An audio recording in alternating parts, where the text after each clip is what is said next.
आप देख रहे हैं यूपी मांगे उत्तर, आपके साथ मैं हूं प्रिया सिंह। आज हम चर्चा करेंगे यूनिफॉर्म सिविल कोड पर मजहबी इनकार क्यों। दरअसल लॉ कमीशन देश भर में समान नागरिक संहिता यानी कि यूसीसी पर सुझाव इकट्ठे कर रहा है। 15 जुलाई के बाद इन सुझावों के आधार पर एक ड्राफ्ट तैयार किया जाएगा जो केंद्र सरकार को सौंपा जाएगा। दूसरा ड्राफ्ट उत्तराखंड की धामी सरकार बनवा रही है। उत्तराखंड में यूसीसी का ड्राफ्ट लगभग तैयार हो चुका है, उसे 30 जून तक सीएम धामी को सौंप दिया जाएगा। यूनिफॉर्म सिविल कोड पर केंद्र और उत्तराखंड सरकार एक्टिव मोड में है इस वक्त, लेकिन इसको लेकर के विरोध के सुर भी तेज हो रहे हैं।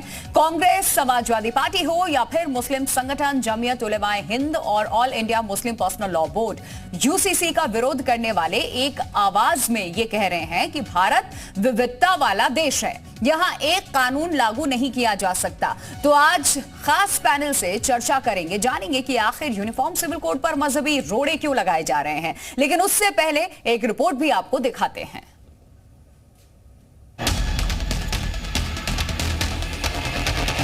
ये लोगों को बताना चाहते हैं कि जो काम मुसलमान के खिलाफ मुल्क की आज़ादी के बाद से आज तक किसी गवर्नमेंट ने नहीं किया था, हमने मुसलमान को वो चोट लगा दी। यूनिफॉर्म सिविल कोड को लेकर विवाद क्यों हो रहा है? नीति निर्देशक सिद्धांतों में नहीं है। क्यों बहस हो रही? क्यों? इनके बढ़ाई नहीं जाए, इससे आवारगी बढ़ेगी। हवा खड़ा किया जा रहा है, वोट बैंक की पॉलिटिक्स, वोट हासिल करने की राजनीति। जो ये मुल्ला मौलवियों का जो ये सिस्टम खत्म हुआ है वो बहुत ही अच्छा पहल है हम लोग के लिए। खुश हैं लोग, अब हलाला और ये 3 तलाक से छुटकारा मिला है महिलाओं को। ड्राफ्ट अंतिम चरण में है। ड्राफ्ट जैसे ही पूरा हो जाएगा तो उनका ड्राफ्ट हमको मिलेगा और जैसा हमने पहले ही कहा है कि ड्राफ्ट मिलते ही हम उसको लागू करने की दिशा में आगे बढ़ेंगे।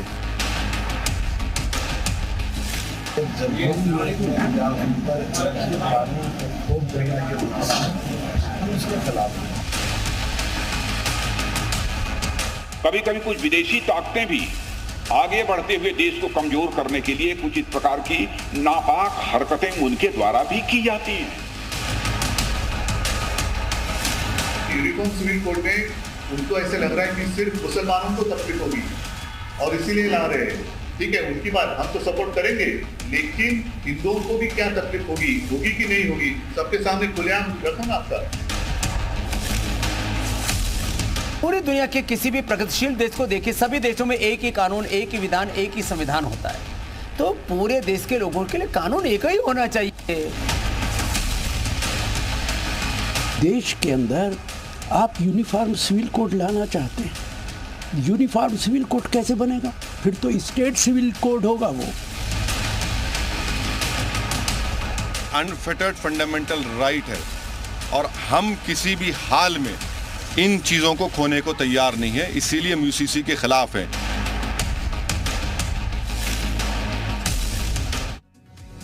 तो रिपोर्ट हमने आपको दिखा दी। यूनिफॉर्म सिविल कोड को लेकर के सबके अपने अपने तर्क हैं, कोई विरोध में है, कोई पक्ष भी अगर इसका ले रहा है तो ये बता रहा है कि ये कैसे सभी के लिए हार्मफुल साबित हो सकता है।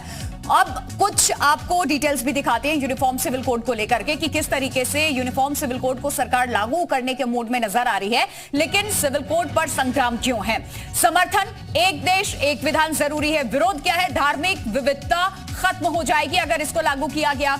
इसके अलावा जाति धर्म के नाम पर अलग अलग कानून होंगे, धार्मिक अधिकारों का हनन हो जाएगा। ये विरोध की आवाज है। समर्थन ये है कि जाति धर्म के आधार पर जिस तरीके से अलग अलग मैरिज एक्ट है वो कहीं ना कहीं खत्म होगा। आस्था रीति रिवाज पर यह चोट बताया जा रहा है, विरोध ये किया जा रहा है। इसके अलावा अलग कानून से न्यायिक प्रणाली प्रभावित और धार्मिक मामले में हस्तक्षेप, इसका विरोध इस तरीके से किया जा रहा है। देश के सामाजिक ढांचे पर असर इसका पड़ सकता है, तो सभी धर्मों पर हिंदू धर्म थोपना, ये सबसे बड़ा विरोध एक ये देखने को मिल रहा है कि ये जताया जा रहा है। अब सवाल क्या उठ रहे हैं वो भी आप जान लीजिए। यूनिफॉर्म सिविल कोड को लेकर के यूसीसी पर सीएम धामी की आपने रिएक्शन भी देख लिया होगा। उत्तराखंड में किस तरीके से ड्राफ्ट ऑलमोस्ट तैयार है और मुख्यमंत्री धामी के सामने वो रखा भी जाएगा और उस ड्राफ्ट के बाद हो सकता है उत्तराखंड, क्योंकि लगातार पुष्कर सिंह धामी ये कहते रहे हैं कि यूनिफॉर्म सिविल कोड को हम लागू करेंगे, तो इसमें यूसीसी पर सबसे पहला जो सवाल खड़े हो रहे हैं,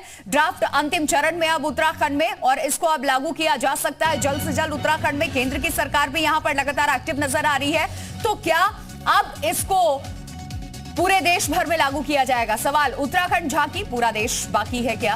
क्योंकि उत्तराखंड में सबसे पहले ड्राफ्ट सौंपा जाएगा मुख्यमंत्री को। यूसीसी की राह पर मजहबी रोड़े आखिरकार क्यों? क्योंकि सवाल खड़े किए जा रहे हैं, मजहब का यहां पर तर्क देकर के विरोध किया जा रहा है यूसीसी का। तीसरा सवाल यह है कि एक देश एक विधान, फिर मदनी क्यों परेशान है? ये सवाल है, क्योंकि एक देश एक विधान तो फिर कानून भी एक होना चाहिए, लेकिन 24 में जीत की गारंटी है क्या यूसीसी? क्योंकि आपको बता दें कि 3 अहम मुद्दे थे बीजेपी के, जिसमें से एक मुद्दा अभी रह गया है यूसीसी को लागू करना। बड़ी प्रमुखता के साथ बीजेपी ने इसको उठाया था और ये कहा था कि यूनिफॉर्म सिविल कोड आज की जरूरत है, इसे हम लागू करेंगे। तमाम सवाल मैंने आपके सामने रख दिए एक एक करके।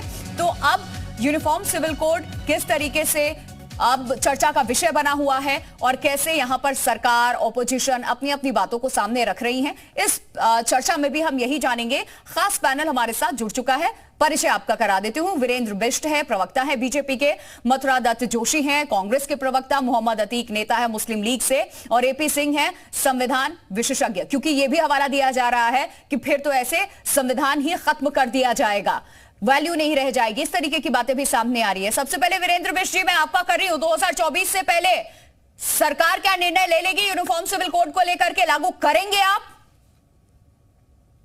2024 का नहीं है, 2024 से लोकसभा चुनाव का प्रश्न नहीं है। प्रश्न यह है कि उत्तराखंड के, नहीं, मैंने कहा 2024 से पहले सर, 2024 के बाद अगर मैं सवाल करती तो फिर इसे लोकसभा से हम जोड़ के देखते। ये तो इसके पहले 2019 की भी बात कर लूं, उसमें भी आपके एजेंडे में शामिल था यूसीसी, अभी तक लागू नहीं कर पाए आप, क्यों?